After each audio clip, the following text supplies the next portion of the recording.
एक रात की बात है। सर्दी का समय था और चारों तरफ धुंध ही धुंध छाई हुई थी। चारों तरफ से कुत्ते भौंकने की जोर जोर की आवाजें आ रही थीं।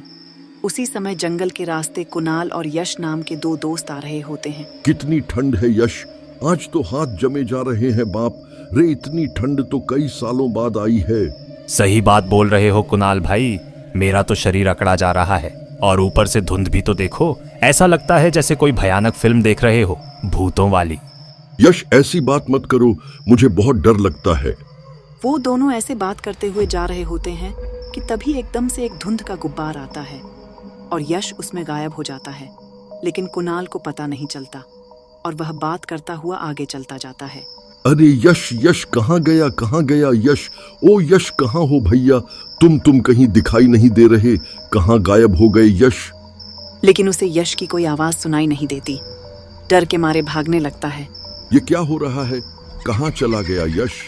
तभी वहां धुंध के बादल में एक चुड़ैल आ जाती है और उसके हाथों में यश की कटी हुई गर्दन होती है और चुड़ैल जोर जोर से हंस रही होती है। यह रहा तेरा यश। ऐसा कहकर चुड़ैल ऊपर से यश की गर्दन रवि के ऊपर फेंक देती है और गायब हो जाती है। यश की कटी गर्दन देखकर कुणाल भी बेहोश हो जाता है। अगले दिन सुबह कुणाल को होश आता है। उसे चारों तरफ से लोगों ने घेर रखा होता है। अरे कुणाल भैया, रात में यहाँ कहाँ पर थे? लगा था गर्मी बढ़ गई है आपकी। फिर कुणाल गांव वालों को आपबीती सुनाता है। क्या कुणाल भैया, आप ही ना लगता है आप काफी थक गए थे? यहाँ कहाँ चुड़ैल आ गई? वो भी अपने गांव में रोज का आना जाना है ना, इस रास्ते से आपको वहम हुआ होगा। हाँ। फिर इस तरह गांव वाले कुणाल की बात पर विश्वास नहीं करते और वहां से चले जाते हैं। कुछ दिनों बाद विशाल भी उसी रास्ते से जा रहा होता है। तभी वहां वैसे ही धुएं का गुब्बारा उड़ता है और धुएं के अंदर से चुड़ैल निकलती है, जिसे देखकर विशाल डर जाता है और भागने लगता है। अरे मर गया रे, ये तो चुड़ैल है। ये बात तो सच्ची निकली, ये तो चुड़ैल है, धुंध वाली चुड़ैल। अरे भागो रे, भागो भागो। लेकिन विशाल थोड़ी दूर निकलता है कि चुड़ैल उसे पकड़ लेती है। आओ मेरे नाश्ते आओ, बहुत दिनों से भूखी हूँ मैं। ऐसा कहकर चुड़ैल विशाल को खा जाती है और गायब हो जाती है। अगले कुछ दिनों तक ऐसे ही चलता रहता है। वो चुड़ैल अक्सर रात में किसी न किसी को मार डालती। धीरे धीरे गांव में लोगों की कमी होने लग जाती है, जिसकी वजह से गांव वाले घबरा जाते हैं। अरे भैया, यह गांव वालों को किसी की नजर लग गई है। आए दिन कोई ना कोई मरे जा रहा है। इस तरह तो कुछ दिन में पूरा गांव ही खाली हो जाएगा। सभी सरपंच जी भी वहां पर आ जाते हैं और बोलते हैं, हो ना हो भाइयों, हमको तो यह कोई चुड़ैल या भूत का मामला लगता है, क्योंकि गांव वालों को इस तरह से मारे जा रही है। हाँ सरपंच जी, आप सही कह रहे हैं।